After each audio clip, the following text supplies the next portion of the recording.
Salut toi! Si jamais tu me connais pas, alors non, ben non, déjà je te souhaite la bienvenue sur la chaîne. J'allais oublier de te souhaiter la bienvenue. Autant pour moi.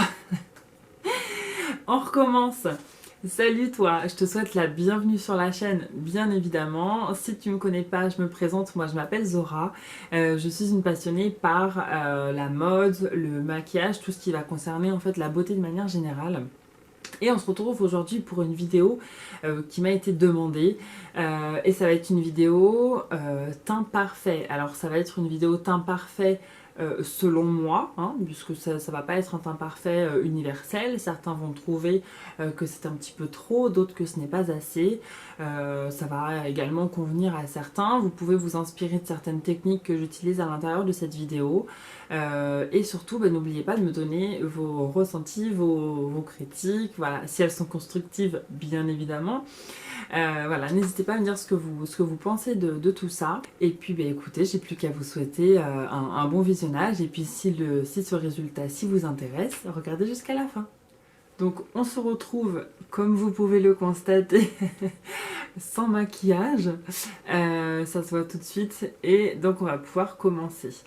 Quand je veux vraiment un teint flawless, vraiment parfait, il y a un certain nombre d'étapes que je fais supplémentaires par rapport à lorsque je me maquille de manière habituelle ou en tout cas plus rapide.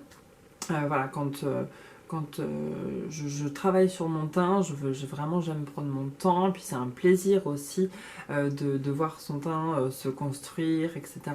Je prends vraiment beaucoup de plaisir à ça. Et donc, effectivement, il y a des étapes qui se rajoutent par rapport au maquillage que je fais habituellement. Et cette première étape, c'est la base. Alors, notamment des bases que j'aime beaucoup utiliser. Il y a celle de chez L'Oréal, qui est l'infaillible. Celle-ci, elle va être vraiment plus matifiante et lissante, puisqu'elle va venir combler en fait les pores. Je l'aime beaucoup. Alors après, elle est très très bien pour combler les pores. Elle est très riche en silicone, hein, bien évidemment. Mais bizarrement, je la trouve pas si matifiante que ça. Et c'est pour ça que je l'aime bien. J'ai un peu de mal avec les teints très très mat. Et du coup, je l'aime bien parce que je la trouve pas si matifiante que ça. Alors ça peut être un point négatif pour les personnes qui ont la peau grasse. Mais du coup, pour ce que moi je recherche, je l'aime beaucoup. Également, j'ai une base qui fait partie de mes favoris, qui est la base Nocibé, la Prime and Care. Et celle-ci, elle est hydratante, elle est à l'aloe vera. Elle est sans parfum, pareil, il y a du silicone à l'intérieur. Et je sens que ma peau après va être plus confortable et également, je vais vraiment voir une différence au niveau de mes pores pour le coup. Je vous présente ces deux bases-là parce que c'est des bases qui fonctionnent. Enfin, je trouve en tout cas sur ma peau qui vraiment voilà, montre qu'elle fonctionne. On voit vraiment une différence avant et après. Aujourd'hui, je vais appliquer la base Nocibé parce que j'essaye de la finir parce que du coup, je vais en tester d'autres chez eux. Et quand je dis j'essaye de la finir, c'est que je suis vraiment bientôt à la fin. Alors, ce que je fais quand j'applique ma base, je vais en prendre un petit peu avec mon doigt. J'en mets vraiment pas beaucoup. Hein.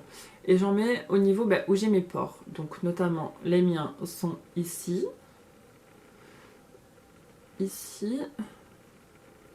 J'en ai sur le nez également. Sur le menton. Et comme je marque assez au niveau des rides sur le front, je vais également en mettre sur le front. Une fois que j'ai mis ma base, je vais venir étirer la matière très doucement. Alors, je vous ai pas dit, mais bien évidemment, j'ai mis mon sérum, ma crème hydratante, mon contour des yeux. Hein. Ça va de soi. Donc maintenant que j'ai mis mon primer et que mes pores sont comblés, je vais pouvoir passer à l'application du fond de teint. Alors, pour mon fond de teint, ce que je fais quand je veux un teint vraiment flawless, j'utilise une technique qui n'est pas du tout la mienne, hein, puisque beaucoup de personnes le font. Je viens mélanger donc mon fond de teint. Là, c'est le Photo Focus de Wet n Wild en couleur Golden Beige.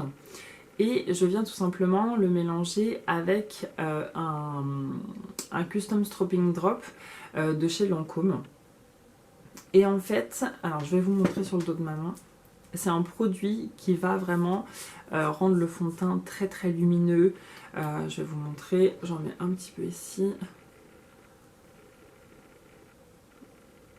Alors c'est léger, mais du coup ça donne vraiment un côté plus lumineux au fond de teint. Ça va vraiment venir apporter une lumière supplémentaire. Et alors ça, vous pouvez l'utiliser de manière différente. Vous pouvez le mettre en tant que base et vous maquiller par-dessus. Vous pouvez également faire comme moi et le mélanger à votre fond de teint. Ou vous pouvez, comme on va le faire également après, le rajouter par petites touches pour voilà, vos touches d'enlumineur en fait. Donc ce que je fais, je prends une petite pipette et j'en mets un petit peu sur le dos de ma main. Je prends de mon fond de teint. Et là, ce que je vais faire, c'est que je vais venir tout simplement mélanger. Vous pouvez donc soit faire comme moi, utiliser un beauty blender qui est d'une propreté extrême, ou vous pouvez utiliser un pinceau, ça dépend de la couvrance que vous souhaitez avoir ou du rendu que vous souhaitez avoir. Moi j'aime bien le beauty blender puisque ça vient couvrir ce qu'il faut, mais en même temps ça fait très... vraiment ça lisse le teint et ça fait aucune trace. Donc je viens placer mon fond de teint directement sur mon visage. Alors pareil, si vous souhaitez un teint parfait, ce que je vous conseille c'est de prendre le fond de teint de la bonne couleur. C'est-à-dire le fond de teint qui est de la couleur de votre cou. Alors ma tête de base, enfin ma tête, mon visage de base est un petit peu plus clair que mon cou. Tout simplement parce que mon corps est auto-bronzé. Donc je m'arrête vraiment à la limitation de mon visage. Donc j'ai le cou effectivement plus foncé que le visage.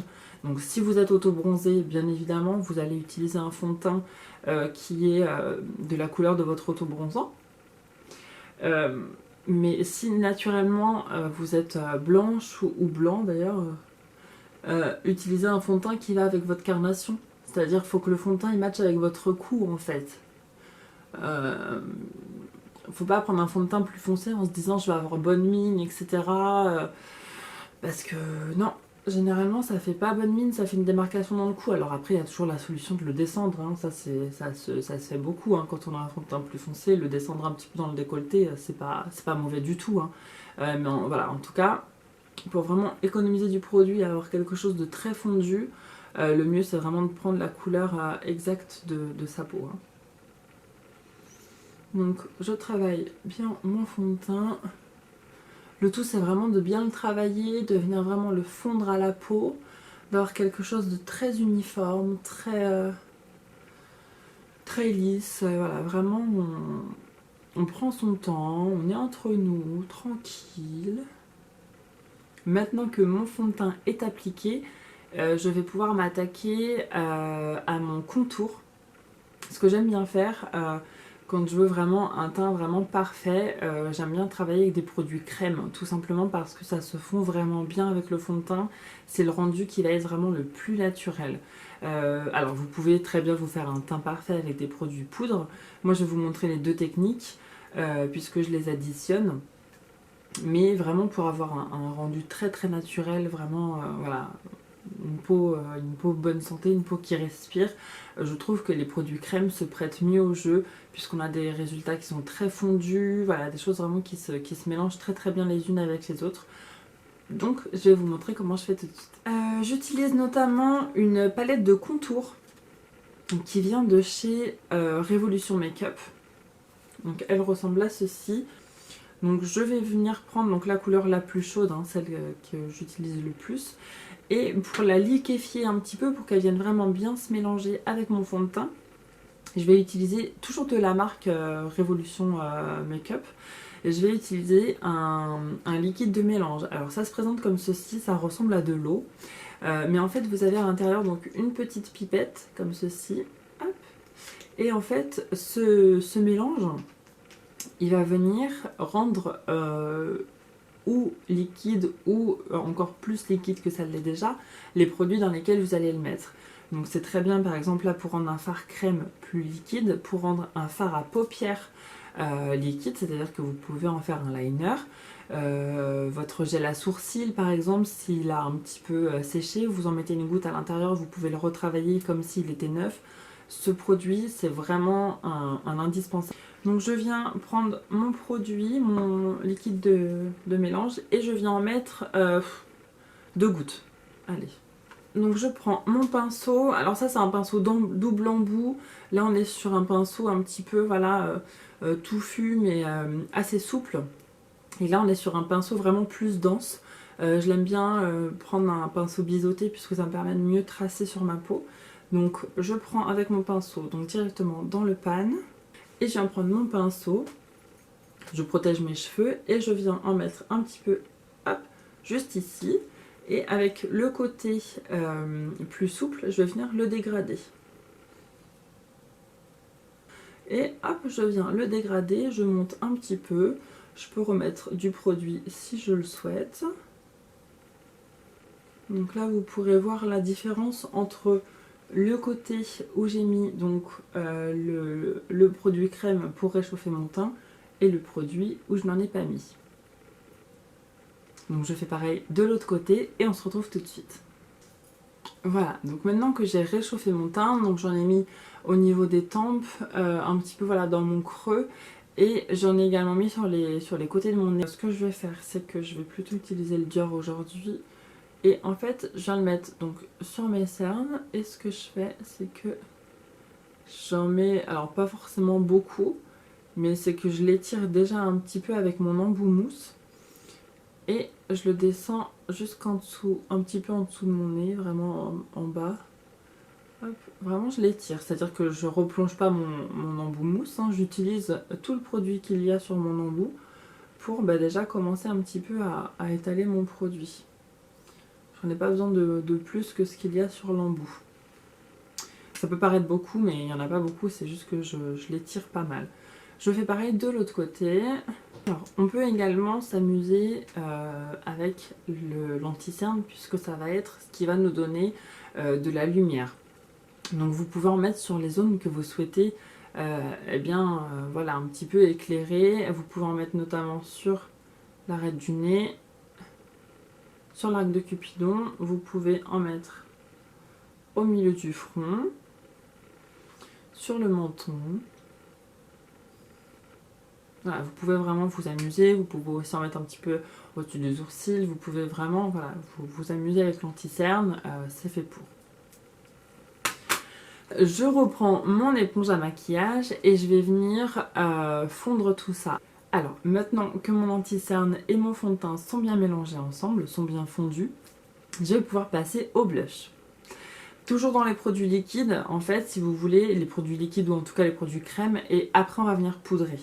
Donc là je vais utiliser un blush qui vient de chez Sephora, qui est le Wonderful Cushion. Il se présente comme ceci. C'est comme un petit coussin en fait, sur lequel vous avez le blush liquide. Et vous l'appliquez alors soit directement sur votre visage, soit sur votre main. Moi je préfère l'appliquer sur ma main parce que je trouve que sur le visage ça peut vite déplacer le fond de teint qui est en dessous.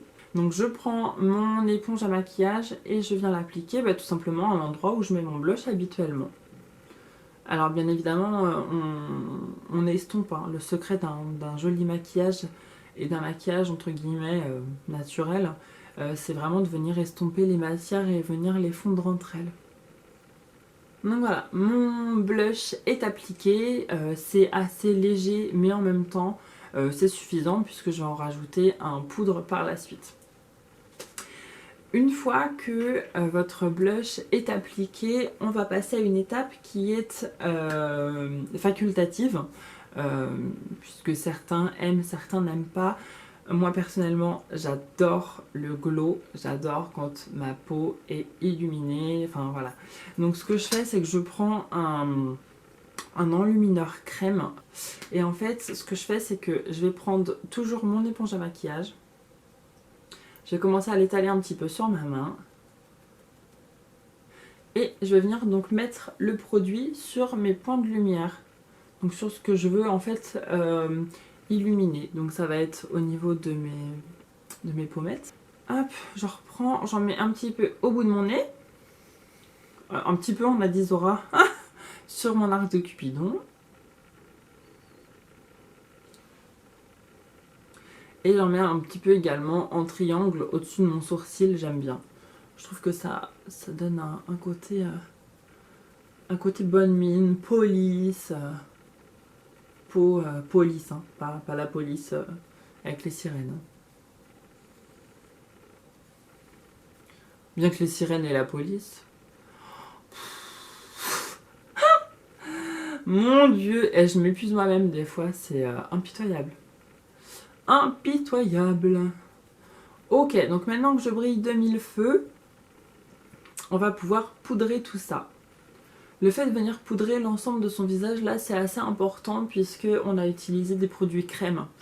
Et en fait, si on ne veut pas que ça bouge, ben, on a tout intérêt à venir poudrer son visage. Mon teint étant maintenant bien poudré, bien fixé, je vais pouvoir donc reproduire ces mêmes étapes. Donc ça pareil, c'est facultatif avec mes produits crème.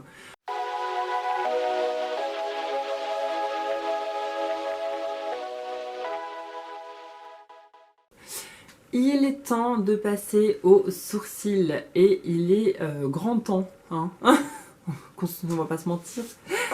Donc pour ça, je viens enlever avec un goupillon l'excédent de poudre que j'ai donc hop, sur le teint, enfin sur les poils du moins.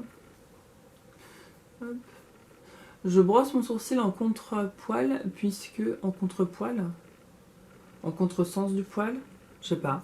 En tout cas voilà, j'appelle ça un contre-poil. Ah, donc je viens brosser mon sourcil à contresens et dans le sens du poil tout simplement pour vraiment venir enlever les résidus de poudre qu'il y a eh bien, à l'intérieur du sourcil. Donc pour faire mes sourcils, j'utilise un produit de chez Kiko qui est ma foi pas mal du tout. C'est la teinte 01 dans leur crayon à sourcil avec un double embout comme ça. Alors le goupillon je déteste, hein.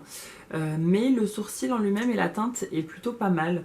Donc je l'utilise tout simplement. Donc je viens faire mes sourcils de manière totalement classique et habituelle, hein. Donc mes sourcils ne sont pas parfaits, mais ça fera l'affaire. Ce qui va être important à ce niveau aussi du maquillage, effectivement, c'est qu'on a utilisé des produits crème qu'on a fixés donc avec de la poudre. Et ce qui va être intéressant et important également à ce moment-là du maquillage, ça va être de fixer les produits poudre et surtout de les faire se mélanger les uns entre les autres. Je m'entends. Un produit poudre sur la peau, ça se verra toujours. Vous pouvez mettre une crème de jour, ne pas mettre de fond de teint et mettre juste une poudre colorée. Enfin, ça se voit tout de suite sur la peau, on voit que la peau est poudrée.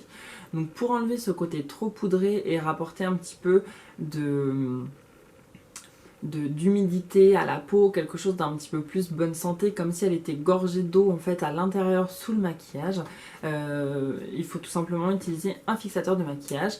Ça va eh bien, dans un premier temps le fixer, permettre de le tenir toute la journée, d'avoir un rendu plus joli jusqu'au soir. Et également bien d'enlever cet effet poudré, d'avoir quelque chose de plus fondu, d'une peau un petit peu plus, entre guillemets, en bonne santé et humide à l'intérieur. Là c'est un fixateur de maquillage de la marque Biphase.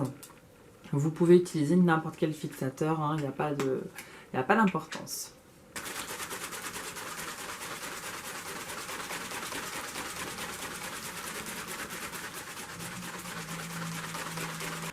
Mon teint étant maintenant bien fixé, il est terminé. Je vais pouvoir, hors caméra, finir de me maquiller. Je vais maquiller très rapidement les yeux et je vais mettre un rouge à lèvres.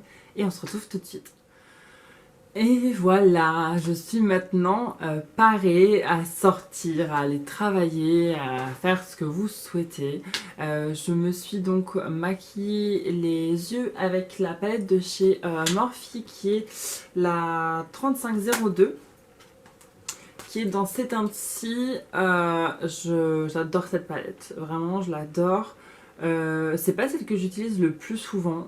Mais à chaque fois que je l'utilise, je suis très très satisfaite. De toute manière, de manière générale, les fards Morphe sont globalement toujours très très bien.